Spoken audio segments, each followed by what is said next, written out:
नमस्कार शेतकरी मित्रांनो, आज आपण आलेलो आहे किशोर आंब्याच्या फळबागेमध्ये. तर बघू शकता शेतकरी मित्रांनो, चांगल्या प्रकारचं पीक नियोजन असल्यामुळे भरपूर प्रमाणात फळधारणा या ठिकाणी झालेली आहे. तर ही फळधारणा व फळफांदी जास्त वजन आल्यामुळे तुटू नये यासाठी काही उपाययोजना या बागेमध्ये करत आहे शेतकरी. तर ती तुम्हाला मी या व्हिडिओच्या माध्यमातून दाखवणार आहे. त्याआधी या चॅनलवर तुम्ही नवीन असाल तर चॅनलला सबस्क्राईब करा. व्हिडिओ आवडल्यास लाईक आणि शेअर करा.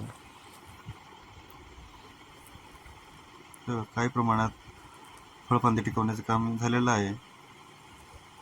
अशा प्रकारे काठीच्या सहाय्याने सपोर्ट देऊन फळफांदी ही टिकवली जात आहे, जेणेकरून फळफांदीवर ताण येऊन तुटणार नाही.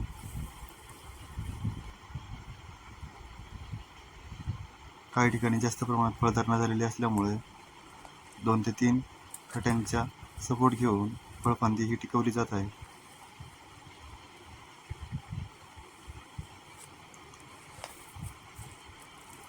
काही शेतकरी बांबूचा सपोर्ट घेत असतात, तर काही व्ही आकाराचा काठीचा सपोर्ट घेऊन फळफांदी टिकवत असतात.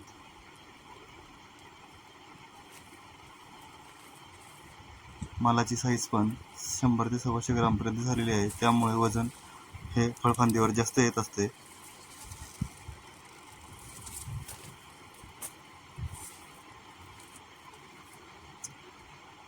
सरासरी एका झाडावरती फळांची संख्या 250 ते 300 पर्यंत झालेली आहे.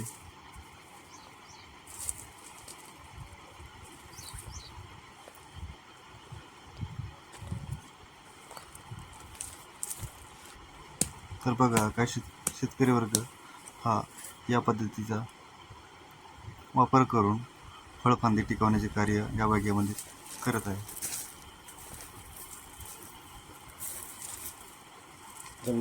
तर मित्रांनो, व्हिडिओ कसा वाटला कमेंट करून नक्की कळवा.